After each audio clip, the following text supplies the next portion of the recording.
gostima večeras, kao što smo najavili, Kosta Čavoški. Otprilike pričamo o dve krucijalne stvari, o fašizmu, o situaciji koja je u Srbiji i koja se sprema Srbima, koja očigledno jeste ili neko novo zveckanje ili je zapravo sve vreme postojala taj fašistički vetar koji dolazi sa naših zapadnih granica. Pre toga samo da kažem da imamo pozivnicu Svečana akademija povodom 200 godina od rođenja Petra II. Petrovića Njegoša u Beogradu na Kolarcu 24. decembra 2013. godine, dakle u 19 časova.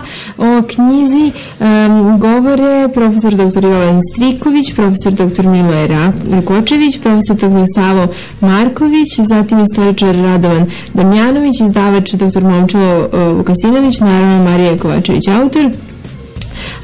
Učesnici u umetničkom programu: Ivana Žigon, Milomila Savljević, Tatjana Olović, Darinka Paunović, Ljubomir Nasijević, Miloš Starenković, Milomir Miljanić. Dakle, bit će jako lepo. Promocija knjige Svečana akademija povodom 200 godina od rođenja Petra II. Petrovića Njegoša na Kolarcu 24. decembra u 19 časova. I dakle, Marija Kovačević, Pokradeni Njegoš. Gospodin Čavoški, dobro večer jedno. Od čega da krenemo? Od Njegoša ili od fašizma? Nekako čini mi se da pričamo o Njegošu i o tome šta je sve srpski narod uspeo u svojoj istoriji. Mi moramo prvo da pričamo kako je uspeo da se izbori sa fašizmom. Jel smo uspeli da se izborimo sa fašizmom i da li je tačno da možemo da ih namirišemo, kao što je malo pre rekao Nemanja Dević? Fašizam predostalog se zasniva na rasnoj i nacionalnoj netrpeljivosti. I kako je to svojevrstan vid totalitarizma, on neprestano ima potrebu za neprijateljem. Pa ako neprijatelja nema, onda ga treba izmisliti. Otuda, kad god se u Hrvatima razbudi fašizam, a on nikada nije se uspavao, on je dakle uvijek postojao, onda prva žrtva kao neprijatelj Hrvatima mogu da budu samo Srbi. I nije čudo što je jedan fudbaler, inače reprezentativac, pozdravio publiku, a ona mu gromko odgovorila fašističkim pozdravom, nego je činjenica da je to veoma u javnom mjenju Hrvatske rašireno. Od umanjivanja genocida koji je izvršen nad Srbima, tu se govori samo o masakru, pa se taj broj neuporedivo smanjuje, to je uradio i Tuđman, na nekoliko desetina hiljada umjesto stotina hiljada samo u Jasenovcu. Dakle, taj nacionalizam koji ima sve oblike nacionalne mržnje koja je karakteristična za fašizam je u Hrvatima i tekako živ i Srbi ga lako prepoznaju. On nije tu potreban nikakav nos jer on toliko smrdi da i drugi mogu to vrlo lako da uoče poput uglednih stranaca, onih koji umeju da cene i tako dalje. Dakle, ja mislim da je ta opasnost vrlo velika, a činjenica da je naša vlast na neki način ne samo prema tome indiferentna, nego nekoliko i vezanih ruku. Zašto ova vlast nije vezanih ruku? Pa, zbog toga što je Hrvatska članica Evropske unije i od njenog pristanka zavisi ulazak Srbije u Evropsku uniju. Ono što naši nikako neće da objasne, to je da uslovi koji se postavljaju prilikom ulaska u Evropsku uniju nisu samo oni koji postavlja Evropska komisija, nego svaka članica ponaosob može da postavi neke svoje posebne uslove. I da bi to vaši cenjeni slušalci shvatili, najveću primjer Slovenije. Slovenija je zahtevala od Hrvatske da bi dobila pristanak Slovenije da pitanje statusa međunarodnih voda, kako to kažu Slovenci, u Piranskom zalivu učini predmetom arbitraže jednog međunarodnog arbitražnog suda u samom Hagu. I Hrvati su to morali pristati, iako su tvrdili da su to njihove teritorijalne vode. Jer izlazak tog zaliva toliko uzak da bi zapravo moglo biti teritorijalna voda Hrvatske, a ne Slovenije. Ali eto, oni su pristali na arbitražu, ili je to zahtevala Slovenija. Ja recimo onako, ne u šali, nego u zbilji kažem da bi recimo Hrvatska mogla, pored ostalog, da kad se približi taj trenutak da se treba da ratifikuje taj ugovor o pristupu Srbije Evropska unija, da toga najvjerojatnije nikada neće doći, da može pod osnovu da kao uslov poslavi da se srpski narod i Srbija izvinu i Hrvatima i Hrvatskoj državi za sve zločine genocida koje su Srbi počinili nad Hrvatima od 1941. godine do 1995. godine. Zašto da ne? Kad mogu to da traže, zašto ne bi tražili? Dakle, kao što vidite, sve je mogućno. A da ne govorim da će Hrvatska sigurno postaviti pitanje povlačenja precizne granice između Srbije i Hrvatske. Srbija smatra, ja to isto mislim da je u redu, da granica između Hrvatske i Srbije, bar kad je u pitanju Dunav, treba da ide sredinom Matice. Međutim, Hrvati smatraju da se deo atara nekih tamo sela koji su na hrvatskoj strani nalazi na srpskoj strani u Vojvodini, pa da otuda tu treba da bude granica, a ne sredinom Dunava, što bi značilo da možda Dunav bude Hrvatska, a ne srpska i hrvatska reka. Dakle, kao što vidite, sve se to može tražiti, kao što Mađarska može zahtijevati neki poseban, ne status personalne autonomije, nego status teritorijalne autonomije za Mađare, ili da recimo Vojvodina bude država u državi, ili Rumuni mogu zahtijevati da nas prisile da Vlahe, koji se vekovima kao takvi deklarišu, ubrojimo u Rumune, iako ne govore rumunski, govore jednim dijalektom romanskim koji je vrlo daleko od savremenog književnog rumunskog jezika. Ja to znam, jer sam rođen u rumunskom selu, u Banatskom Novom Selu. Dakle, kao što vidite, sve je to mogućno i nije isključeno da će Hrvati, ovo što sam rekao, im potrebiti. S druge strane, zemlje koje su ratifikovale sporazum o stabilizaciji i pridruživanju koji je potpisan sa Srbijom mogu da kažu kad dođe trenutak eventualnog pristupanja Srbije Evropskoj uniji, oni mogu da postave sledeći uslov. Mi smo priznali Kosovo i potpisali smo sporazum, ratifikovali smo sporazum sa Srbijom smatrajući da je ona u granicama bez Kosova. Oni mogu, jel tako, da traže da Srbija, oni mogu da postave kao uslov da Srbija prizna Kosovo. Pa ne, oni to već sada kažu. Dakle, u privatnim razgovorima oni te kažu našim glavarima, a oni samo nemaju hrabrosti da to javno obelodane. Računajući da narod nije spreman, ali da će vremenom i na to pristati. Dakle, računaju sa tim činiocem vremena. Ja lično mislim da je to vrlo jasno i da će se od Srbije zahtevati ne prilikom tog posljednjeg trenutka kada se ratifikuje sporazum o pridruživanju Srbije i Evropske unije, nego znatno ranije zahtevati od Srbije da u svakom pogledu prizna Kosovo i Metohiju. Ono to već je učinio, ali recimo sporava status Kosova i Metohije u okviru Ujedinjenih nacija. A ne smeta Srbiji, to ona već priznala, da Kosovo i Metohija kao nezavisna država također uđu u Evropsku uniju kao što će ući Srbija. Ako Srbija može ući u Evropsku uniju, a Evropsku uniju ulaze samo države koje su nezavisne, a Srbija priznaje da to može da se dogodi i Kosovo i Metohiji, to samo znači da već sada priznaje Kosovo i Metohiju kao nezavisnu državu. Dakle, kao što vidite, tu je jedna podmukla, podla prevara ovog naroda da navodno su svi ovi sporazumi sa samozvanom državom Kosmetske Armanasa statusno neutralni. Nisu.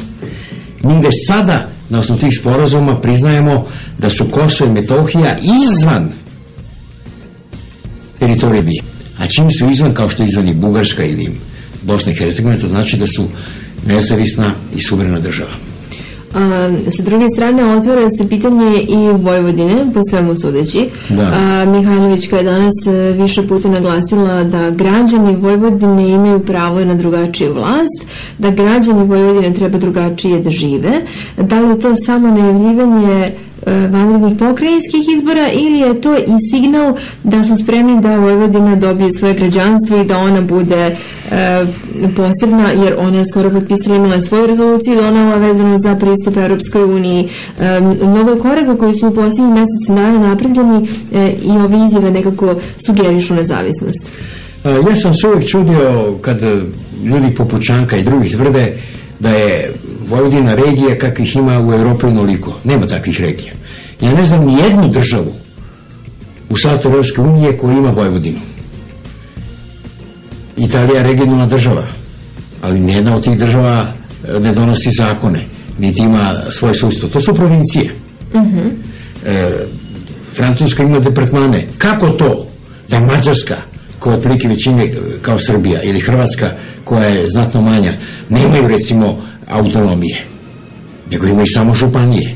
Kako to da Rumunija, koja ima mnogo veću mađarsku manjinu u Erdelju, nego što su Mađari u Vojvodini, nema nikakvu autonomiju, ni personalnu, ni teritorijalnu? Pa to je samo zbog toga što su u Rumuniji krenuli istovremeno sa Mađarima, pa su ove strane sile sprečile Mađare da uslovljavaju kad je ulazila Rumunija.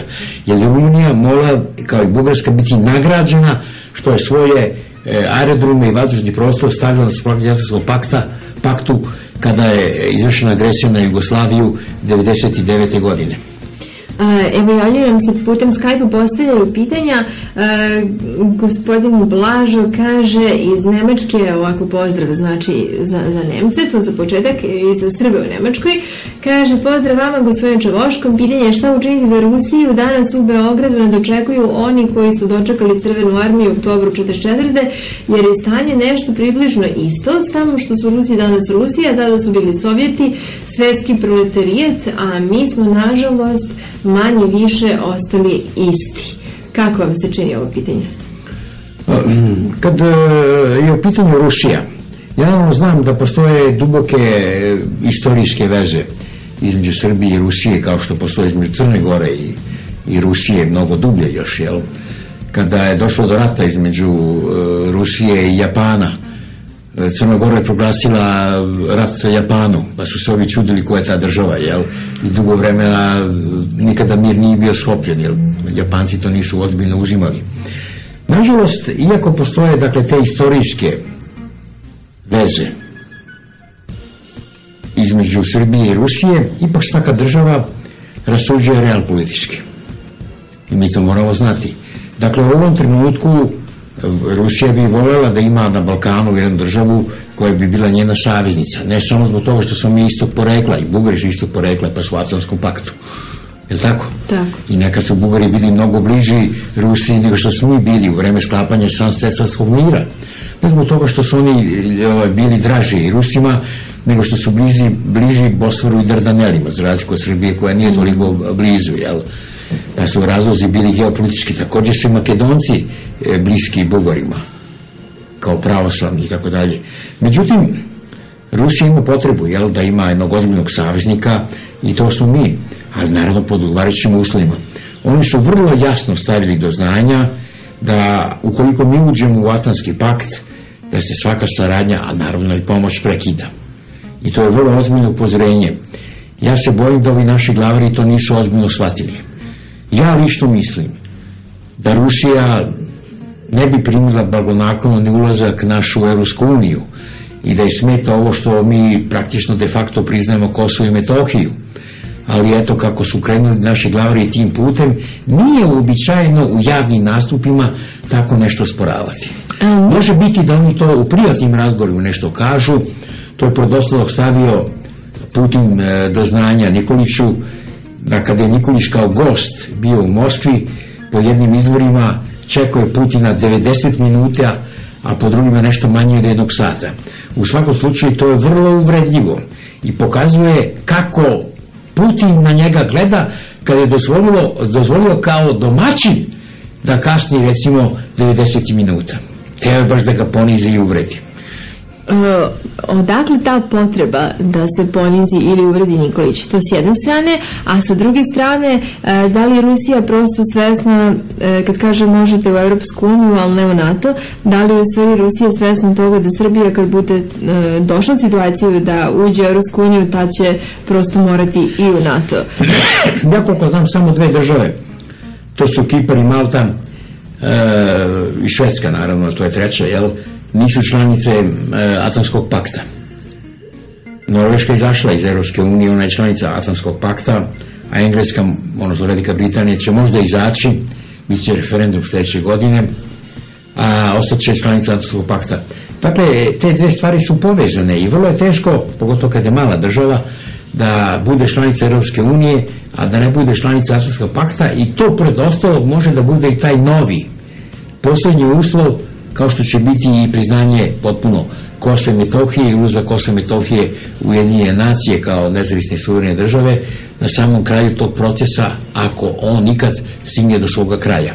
Da kažu 2020. je najranija prognoza, to je rekao Ružić u skladu sa kapacitetima Srbije. I onda je još Dačić rekao, zar posle svega što smo učinili da sad, ne znam, nam ukinete bezvizni režim, on prosto priznaje da je Srbija sve vreme gubila. Nije ovo ništa našu polzu. Ja sam to više puta napominjao. Slovenija koja je vrlo brzo napredovala trebalo 11 godina. Dakle, to je dosta procena koja se zasniva na dosadašnjem iskustvu, da bi mogli 2000. godine da uđemo u Europsku uniju. Sad, šta to znači? To samo znači da svi oni koji to danas obećavaju i oni koji nam iz Brisela, iz predstavnici europskih država obećavaju, da niko od njih neće tada biti na vlasti. Dakle, 6 godina je dovoljno vreme da ljudi odu sa vlasti, tako da njihova obećanja današnja nema nikakvog značaja. U politici, molio se, kako mandat obično traje 4 godine. Ako nešto što se obeća se ne ispuni za 2-3 godine, najkasnije za 4, ono zapravo nikako nije obećanje. I evo ja to pominjem, mogu i sad da pomenem, napisao sam jednom prilikom kad bi ja recimo od Tomislava Nikolića zatražio onako zbog ličnog poznanstva da mi pozajmi jedno 100.000 evra koji su mi jako potrebni, da ću mu ja to vratiti za 10 godina, on bi sa lukavstvom jednog bajčetijskog seljaka mene onako pogledao ispod oka i rekao, jel te profesore, mislite da ja toliko blesav, pa za 10 godina vi možete umreti, a da mi pare ne vratite. Dakle, kao što vidite, svako obećanja na dugi rok, duže od 2-3 godine, zapravo nisu nikakve obećanja. Jer ni Angela Merkel, ni svi ostali ovi šefovi u Europskoj uniji, Katrin Ashton i tako dalje, neće tada biti na tim položajima. A ovi koji novi dođu reći će, pa znate, mi kao novi ljudi imamo moralno pravo i na novu politiku. Sa druge strane, mnogo je obećanje do sada bilo od strane naših političara i tako već jednom 10 i kusur godina i više u stvari, da će Srbija ući u Europsku uniju. Pa je onda bilo te, ne znam, iza 2000, pa sad 2013. 14. pa 2020. što je rekao od Sobel 2022. odnosno 23. Ja sam bila na tom seminaru kad je to prvi put izgovorio, to je to bio kao opšti skandal. Znači, toliko puta se pokazalo do sada da je to obećanje isprazno. Ne samo da neće biti na vlasti neki ljudi u Europskoj uniji, već se do sad pokazalo da sve vlasti koje su obećavale, ti rokovi su prosto prekršeni, Srbija nije ušla u Europsku uniju. Zašto Srbi i dalje glasaju za to i da li Srbi u stvari glasaju za to? Ili Srbi glasaju za nešto drugo, a onda nam recimo premijer Dačić kaže 85% parlamentaraca se zalaže, postoji politička volja, 85% parlamentaraca se zalaže za ulazak Srbije u Europsku uniju, što ne kaže koliko se građana zalaže za ulazak Srbije u Europsku uniju. Ja moram da kažem da sam ja dosta kritičan prema demokratskom načinu izjašnjavanja. Ja lično mislim da u modernom vremenu nema drugog načina, ali on ima velikih mana i daleko od toga da bude savršen. Dakle, narod, običan svet, kad se izjašnjava, dosta to čini na jedan način koji je neodgovoran i nepromišljen. I to je, dakle, sasvim mogućno da ljudi pogrešno procenjuju. Dakle, da je to postupak ulaska u Europsku uniju koji je pratio ulazak Slovenije, pa kasnije Bugarske i Rumunije, pa čak i Hrvatske, onda su obično tokom tog postupka dolazile neke veće pare iz Brisela da se to potpomogne, da se grade autoputevi i tako dalje. Sada je briselska kasa prazna. I ovo što su stavili na raspolaganje 178 miliona za 4 projekta, Dunav, borbu u pravo suđu. To je koješta, znate, to je da se izradi jedan zatvor, uzmite koliko staje kvadratni metar samo, mislim jedan, pa da napravite neki veći zatvor, to treba nekoliko miliona evra.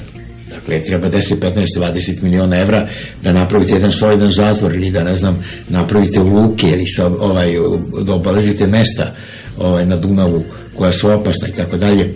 Dakle, taj novac je vrlo mali.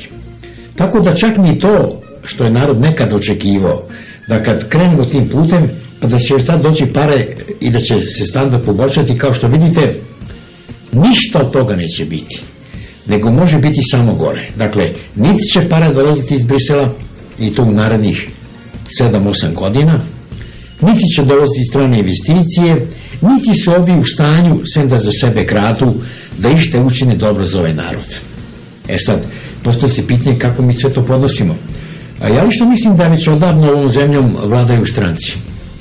I to preko ambasada ove ili one velike države, Sjedinjenih Američkih Država, Velike Britanije, Francuske, Nemačke i tako dalje.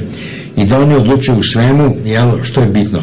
Ja sam dugo vremena pratio prilike u Republici Srpskoj i dokono sam, to je bilo do pre 5-6 godina, da tamo niste mogli postati ni šef recepcije u nekom hotelu koji je javna svojina, a da to ne odobri neko iz Sarajeva, odnosno iz kancelarije visokog predstavnika. Dotle je došla ta kontrola. Tako to biva i kod nas. Dakle, oni vladaju medijima, ovim ključnim, od elektronskih medija, preko dnevnih listova, tu na odgovoran način, kako to kažem modernim jezikom, spinuju, i stvaraju veštačko mnjenje, koje prividno je mnjenje ovoga naroda, i zahvaljujući tome ljudi koji su inače povodljivi skloni su da sebe izvrgnu mogućnosti obmane i prevare. Običan čovek ima tu jednu lošu osobinu da teško može da bude izdvojen i usamljen, u smislu ja ili nas malo protiv većine ili svih, nego ima instinkt stada, da se priključi onoj grupi koja je najveća. To sad upravo vidim na ovim izborima gde Vučić dobija veliki broj glasova, iako ja lično mislim da ne zaslužuje, ali takvi su izborni rezultati. Ja sad ne mogu da osporavam volju narodnu i izjašnjavanje građana, iako je čak i sumnjam da baš možda brojanje glasova nije bilo najpouzdanije, ali eto, to naravno nije dokazano i možda bude samo sumnja, ništa više. Dakle, narod je i suviše povodljiv i neodgovoran, čak i kad je u pitanju vlastita sudbina i sudbina dece. Narod po pravilu otkriva istinu, ali vrlo kasno, kada je to beznadežno. Evo sad ljudi otprilike vide ko je bio Milošević. Pa Milošević je izvršio nekoliko strašnih nacionalnih izdaja. Prepustio hudoj sudbini zapadnu Slavoniju, Kninsku krajinu, Baranju, Vukovar i zapadni Srem i ubogaljio Republiku Srpsku. I sve je to učinio čovek od koga se očekivalo da reši srpsko pitanje u okviru bivše Jugoslavije.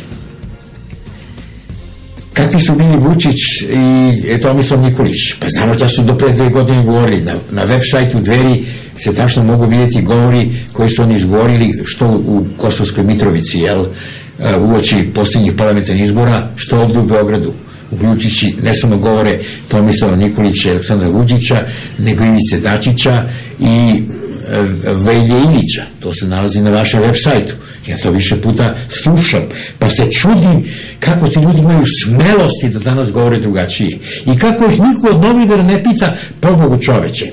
Ako si onda govorio ono, onda sad sigurno lažeš. Ili si onda lagao, a sada govoriš istinu. No u svakom slučaju, kako si ili tada ili sada lagao, ti si krajnje nepouzdan i nedostojan da obavljaš bilo kakav posao, a pogotovo da se baviš upravljanjem državom. Neće nikad medije to pitati, zato što bi to značilo da će neko da ostane bez posla, za početak novinar koji pita, pa onda urednik koji to objavi, a ako ne, onda bi bio glavni odgovorni urednik smenjen pre objavljivanja, verujte. Imamo nekoga na vezi. Dobroveče, izvolite. Dobroveče, Dušan Toronto. Gospodinu da pitam i vas, ja sam digao ruke od Srbije, ali vidim da se vi borite i zbog snaga naroda, radija i dalje slušam i nerviram se i pitam doktora šta nam je raditi. Dobro, hvala na pitanju i hvala na pozdravu. Izvolite, gospodin Čaški. Šta nam je raditi? Pa, ja imam 72 godine i svoj životni stav ne menjam od 68. kada sam duhovno i politički progledao, a tada sam imao 27 godina, kada su velike demonstracije. Dakle, čovjek mora biti dosljedan i uporan i ne sme da se obeshrabri ako u datom trenutku nešto što on zastupa ne prolazi ili ne dobija većinu. Dakle, uvijek je važna snaga primjera i čovjek mora uvijek govoriti ono što misli, to jest govoriti ono što misli, a činiti ono što govori. To je dokaz političkog poštenja. Ja se držim tog načela.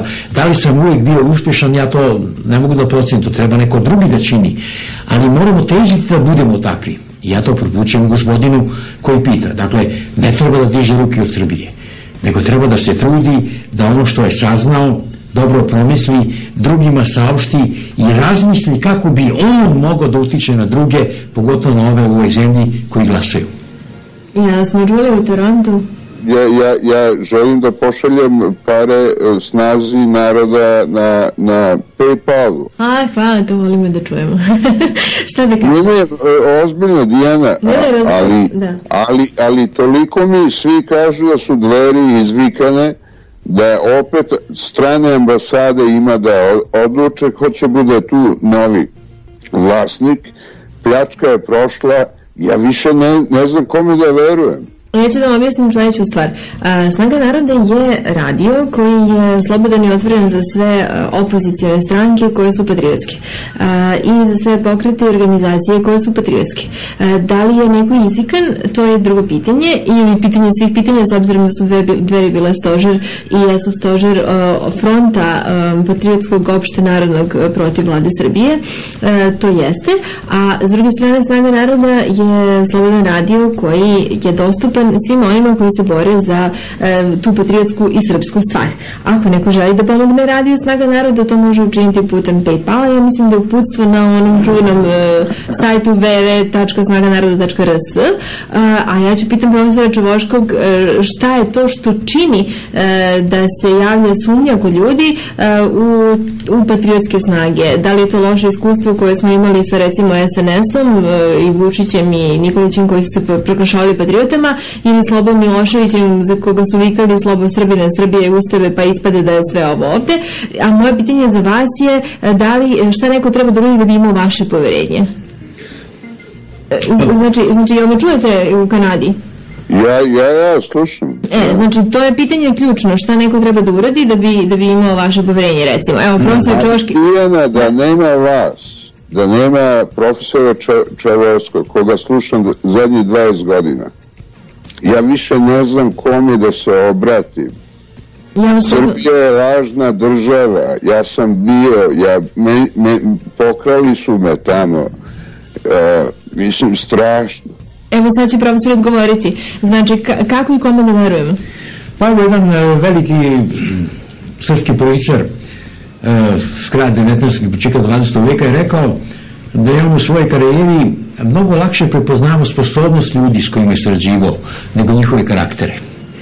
Dakle, ono što je potrebno u politici, to je, vi morate blagovremeno prepoznati karaktere. I ja lično bavio sam se politikom celog veka i bio sam osnivač Demokratske stranke, pravio sam te vrstu grešaka. Dakle, uspio sam da pronađem ljude koji su sposobni, ali se kasnije ispostavilo da nisu imali valjan karakter i da su lako mogli da prevere. Dakle, da promene uverenja. Ja sam lično veoma dobro poznao Tomislava Nikolića i Aleksandra Vučića i prosto nisam mogao da pomislim da će im se desiti ono što im se desilo. Međutim, izgleda, tu je Vučić sigurno bio ključan čovjek, da je on još pre 4-5 godina, navodno putujući u Hag da se nađe sa Šešeljem, tom prilikom da zna dobro engleski, bio je godinu dana proveo u Engleskoj i razgovarao sa ključnim ljudima iz američkih i drugih obaveštajnih službi i tada je on uglavio razbijanje Srpske radikalne stranke i stvaranje nove, danas očigledno jedne izdajničke stranke, koja je gora od Demokratske stranke Borisa Tadića i Đilasa i čak gora od Čedomira Jovanovića, dakle, mnogo više zastupa ono što stranci traže nego čak i ovi. Evo, sad je uhapšen Ivan Ivanović, jedan častan čovjek koji najprije ostao i bez posla u Aranđelovcu zbog učešća na jednom zboru patriotskom na Sretenje 15. februara ispred spomenika voždu Karađorđu. a sada je to i uhapšen zbog protesta što se održava ova sramna izložba o navodnom stradanju Arbanasa, od strane srpske policije i vojske. Dakle, kao što vidite, to je problem. Ali, o čemu se tu radi? Treba imati na umu da kad ljudi dođu na vlast ili kad se približe vlasti, da su onda izloženi mnogo većim iskušenjima. Dakle, vi karakter čovjeka možete prepoznati tek kad se on suoči sa velikim iskušenjima. Najveći broj običnih ljudi nikad se ne suočava s takvim iskušenjima. Tako da, iako možda ima poganu narav i neke zli elemente u svojoj prirodi, oni se ne mogu ispoljiti ili ispoljavaju u vrlo maloj meri. Šta je, recimo, jedan zanatlija ili seljak može da bude zao? Može da maltretira svoju ženu ako mu to dozvoli i eventualno decu. I ništa od toga, već komšiju ne sme. A čovjek koji je na vlasti možda izda, kao što ovi izdaju celu domovinu, jedan deo prepuštaju Arbanasima i pristaju na konstituisanje suverene nezavisne države na našoj teritoriji. U tom smislu je, dakle, potreban odnos sumnjičavosti i podozrenja prema svakome ko se bavi politikom. Vidite, većina ljudi običnih smatra da ljudi koji se bave politikom imaju u primisli neko koristoljublje. Nažalost, to je u većini slučaja tačno. Vrlo su retki ljudi koji to nemaju. Po mom sudu, znate, ja sam tu jedan veliki izuzetak, ja lično mislim da jedini pravi motiv da se čovjek bavi politikom, i to velikom politikom, je besmrtna slava. Ja sam sad baš sigurno iznenadio kad sam to rekao. Dakle, čovjek mora da učini ono što će biti vredno i časno i dostojno pažnje kroz 50 ili 100 godina. A ne sada da on ima, ne znam, sekretarice, ljubavnice. Evo, čuo sam skoro da se jedan od glavara pre dve subote oženio. Ima novu ženu, nije važno ko je, ali to je jako zgodno imati mladu i lepu ženu. Naročito kad vas vezuju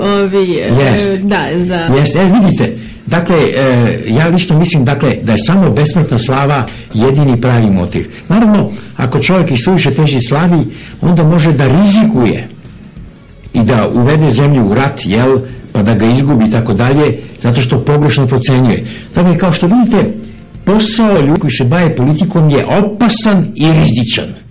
I tako im treba pristupati. Što za slobodnim u Srbiji? Ponovite, molim vas.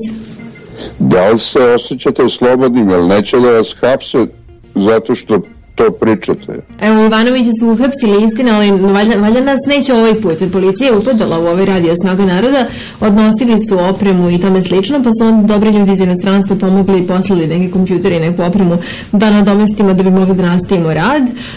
To je otprilike i odgovor na vaše pitanje da li ili ne, PayPal da ili ne, ali da li se, evo, ja se osjećam slobodna ovde, na radio Snaga naroda, u ovoj kancelariji dok ne upadnu, a i ako upadnu opet imam slobodnu volju pa se osjećam slobodna, ali medijski smatram da nigde drugo imate stvarno lepi glas i lepu dušu, nego profesor lepo priča 20 godina. Ja podržavam Koštunicu, jer je principijalan. I objavio knjigu da se mi pitamo. Sad, mnogi ga pljuju, to je nevjerojatno da je izdo Srbije. Ne. Pazite, to je potpuno pogrešan sud.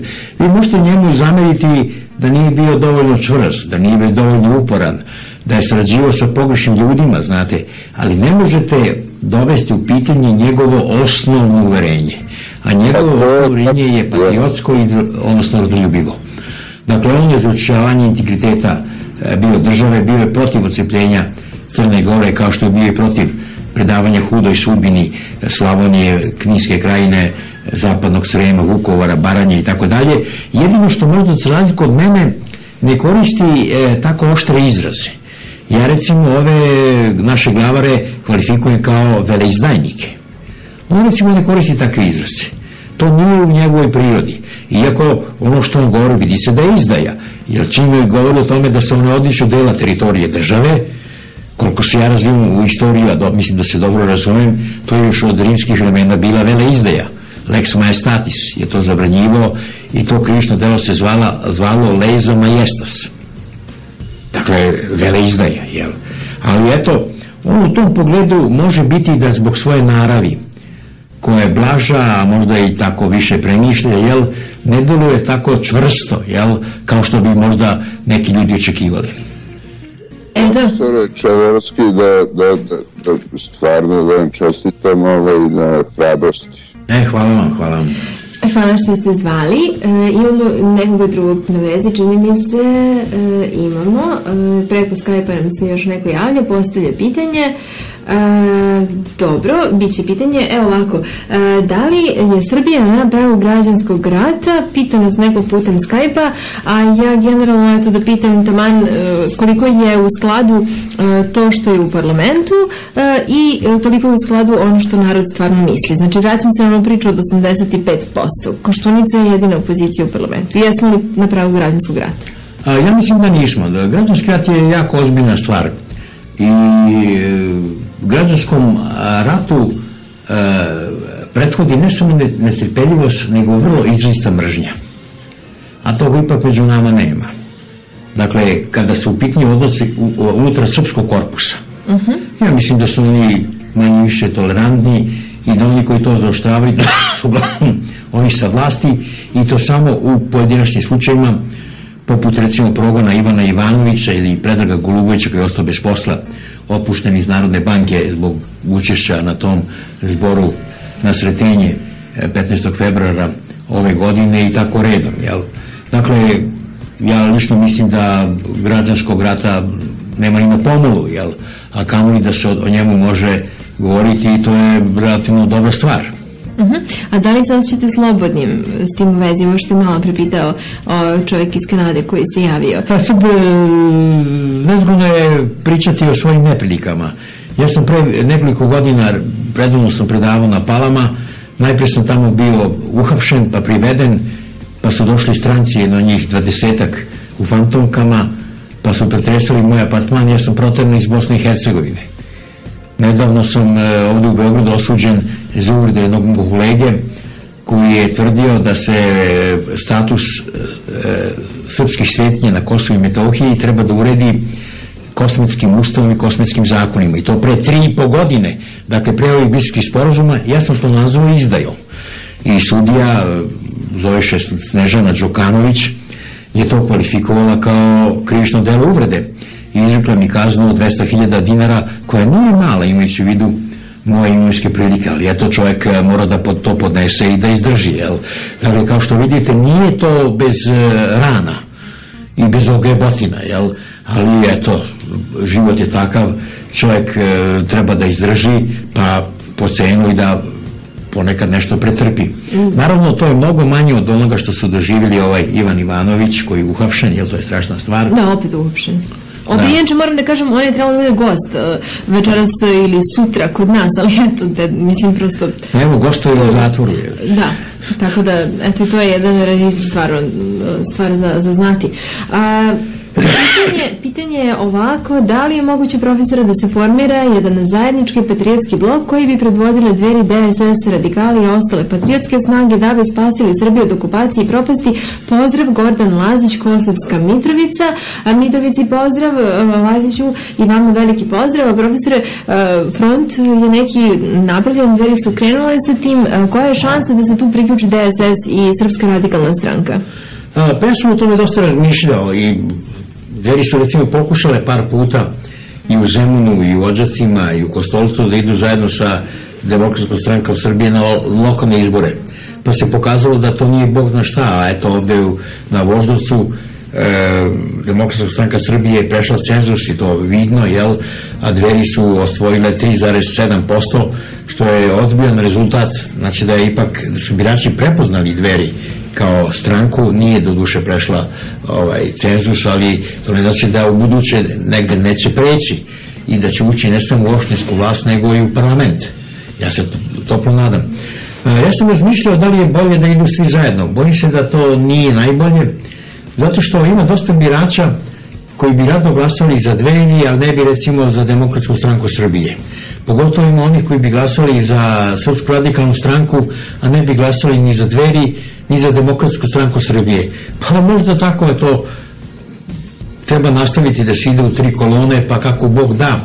Iako vidim da to ne može biti Bog zna šta. Nije stvoreno tako raspoloženje da se stvara u ovom trenutku patriotski front, jel?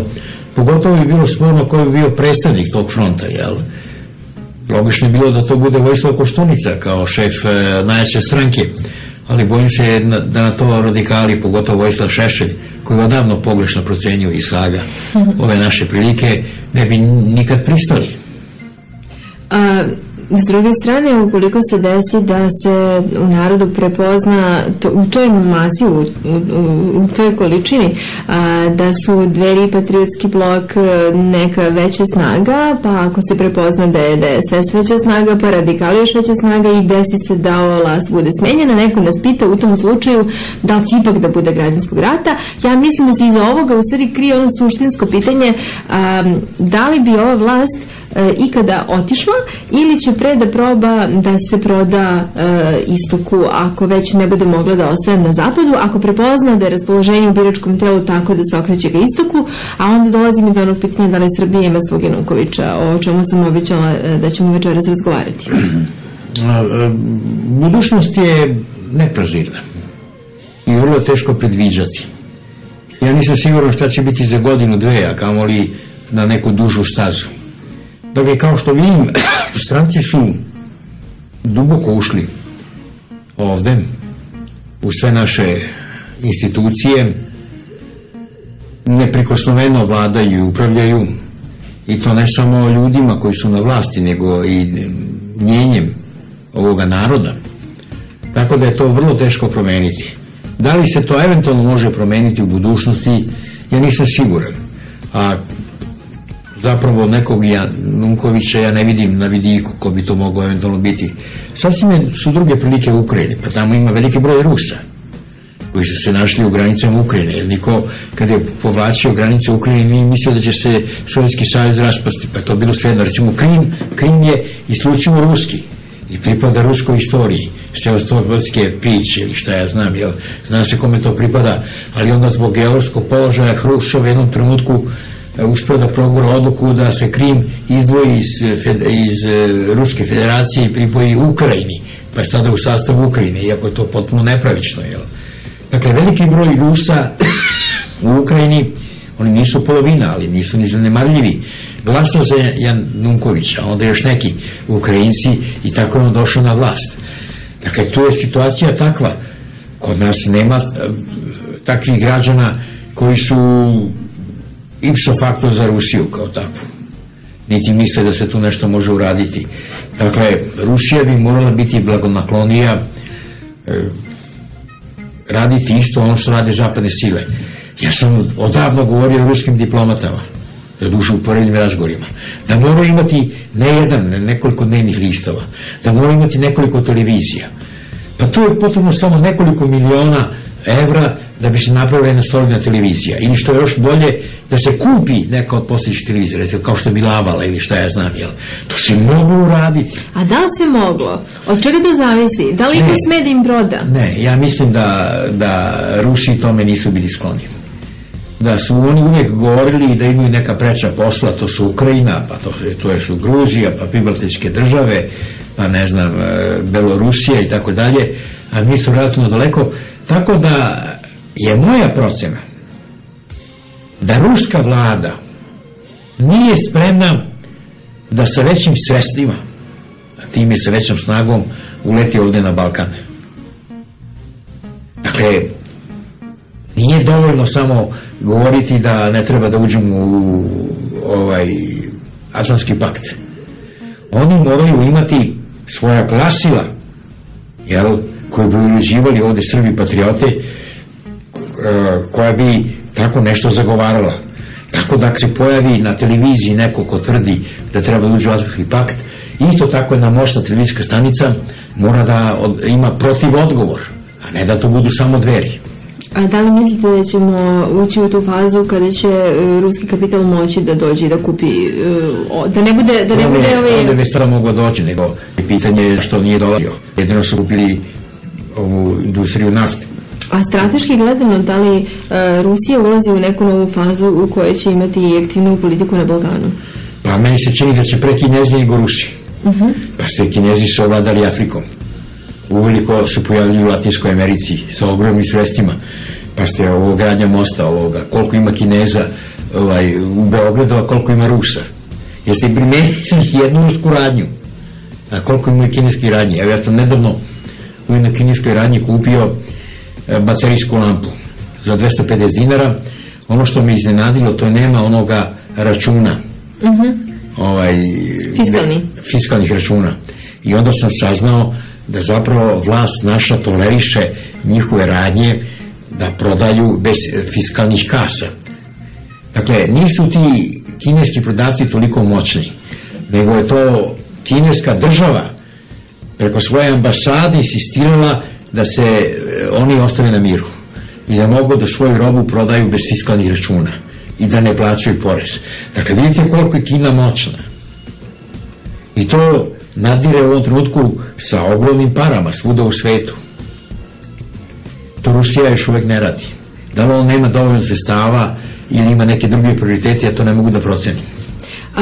Sa druge strane, zašto onda naši političari hrle da objasne kako su oni orijentisani prema istoku, odnosno prema Moskvi, i kako sad, recimo, ova vlada premijera Dačića je okrenula takav list Zeda Mihajlovićka priča kako je zapravo ova vlada najviše uradila na saradnji sa Rusijom, pa onda, znači, čemu toliko potenciranje Rusije i čemu, a to znamo iz raznoraznih diplomatskih i novinarskih izvora koji kažu da su se izređali tamo svi iz državnog vrha u posljednjih 2 meseca, recimo, i da svi idu okolo i viču ja sam ruski čovek. Znači, šta je suština?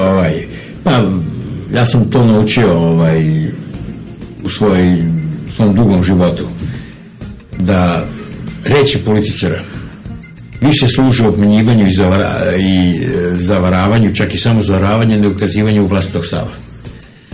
Dakle, kad god neko od političara nešto kaže, ja uvijek podozrevam, a zašto on to rekao, da nije možda drugo nešto ima na umu ili hoće da prikrije neki svoj stav. Dakle, u politici jedino važe dela. A kad pogledate po delima, se uopšte ne vidi da oni su skloni da Rusiju prihvate i kao investitora i kao pravog saveznika i tako dalje. I evo, privodimo kraju, neko pita, kaže, zar ne mislite da bahato kršenje ustava i služenje zapadu u uštrb interesima Srbije predstavlja jasan znak da ulazimo u diktaturu?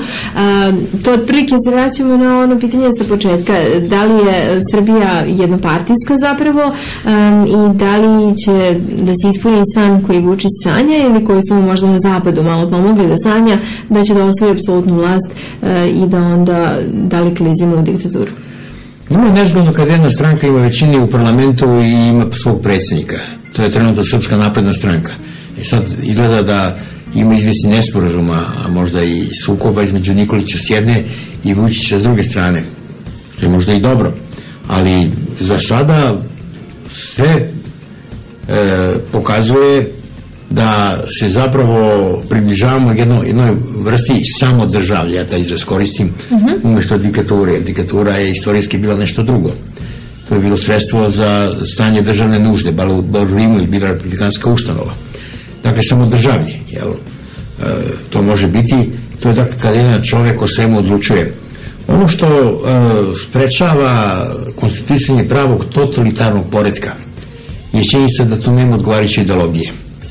Totalitarizam nije mogućan bez svojevrsnog pogleda na svet, odnosno ideologije, kako je bio marksizam ili fašizam. Ako čitate Mussolinija ili Hitlera, Mein Kampf, a da ne govori Marksa i Englesa, to je bila vrlo ozbiljna ideologija koja je predoslovno podrazumijeva i da će se od tadašnji ljudi napraviti bolji ljudi, koji će, kako je to Trotski tvrdio, čak biti i lepši u budućnosti. Ovi to nemaju.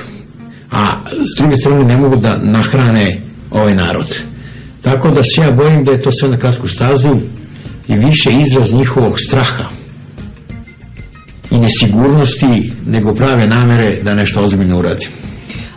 Da li će biti izbora? Kažu da to zavisi od reformi. SNS priča da zavisi od brzine reformi to da li će biti izbora ili ne. Moje su obaveštenja, a mislim da su manje više pouzdana, da će izbori biti 17. marta. 17. marta? Da. A da li to subota i nedelja, vjerovatno? Neke nedelje. Trebalo i da bude nedelja. Dakle, tu negde će biti izbori, a bit će raspisani krajem januara, jer minimalni rok je 45 dana. Tamo posle ove izborne skupštine Vučićeve, koja je sasvim slučajno tu, a ne da se počiste Nikolićevi ljudi i da to bude izborna konvencija zapravo Srpske napredne stranke. Oni su nevjerojatno vešti. Evo sad kad su bili, pazite, izbori na Voždovcu, oni su uspjeli da posle 2 sata što je izborna komisija objavila kakvi su formulari, da dođeš sa 1500 potpisa. Dakle, oni su za 2 sata uspjeli da na tim novim formularima skupi 1500 potpisa. Naravno, unapred su oni znali kakvi će biti formulari, pa su te formulare oštampali i dobili, i čim je obelodanjeno, oni su bili prvi, zato su imali broj 1. To je jako važno, jer birači lakše zaokružuju broj 1 nego broj 9 ili 8. A rekli ste jednu rečenicu da Vučić počisti Nikolićeve ljude. Pa oni svi tvrde da su velikoj ljubavi i Nikolićev sin je čak izjavio kako je Vučić neprikosnoveni lider. Znate, i supružnici pred razvod, ukoliko ne moraju da te razvode odmah, svi tvrde da se jako vole. Tako dalje, onda se ispostave da za samom početka to nije valjalo. Tako će to biti i ovdje, znate. Živi bili pa vidjeli. Ali mislite da može u Srbiji da se napravi neka vlast da premijer, u najmanju ruku bar premijer, ne bude Ivica Dačić? Kažu da je on nezamenljiv. Ne. Pa ste, za razliku od Vučića, koji je po mom sudu mnogo opasniji, znate, i ima jedan ozbiljan, po mom sudu, psihološki sindrom, koji još nisam uspio da odgonetnem. Ivica Dačić je relativno normalan čovjek, znate, koji kad laže to se ono vidi na licu, znate. Tako da on gleda onako da se snađe i tako dalje, i s te strane on nije nešto opasan. Kažu, ukoliko bude izbora, to će značiti da Zapad nije zadovoljan time koliko je Dačić dao. Ne, nije to. Pazite, ono što je došlo u glave Borisu Tadiću je sledeće. Boris Tadić je mislio da je on do kraja čovjek Zapada. Dakle, Vašingtona i Brisela, a nije znao da je Vučić, mimo njegovog znanja, dakle Tadićevog znanja, napred sa Briselom i Vašingtonom preko obaveštajnih službi uglavio da oni radikalno promene politiku posle izbora. Dakle, da ne čine ono što su govorili u Kosovskoj Mitrovici, što se nalazi na web sajtu Dveri, nego da vode ovu sadašnju politiku. To Tadić nije znao. I zato su, ako sećate, stranci rekli da im je svejedno ko će pobediti na izborima, a time su Tadića pustili niz vodu. Ovoga puta, ako oni opet kažu da im je svejedno ko će pobediti, to samo znači da su Ivicu Dačića pustili niz vodu. Ukoliko stranci kažu nije vreme izbora, jer treba odmah početi sa reformama, ukoliko bi se održali izbori, reforme bi se uložili za nekoliko meseci dok se nova vlast ne konstituiše. To je što Dačić pričao, da. Da, jeste. Kad bi to ozbiljno rekli ovi ljudi iz Vašingtona i Brisela, onda bi to bila ozbiljna stvar. Ali do sada niko to nije rekao. I kakav raspad politički predviđate u narednih 2-3 meseca?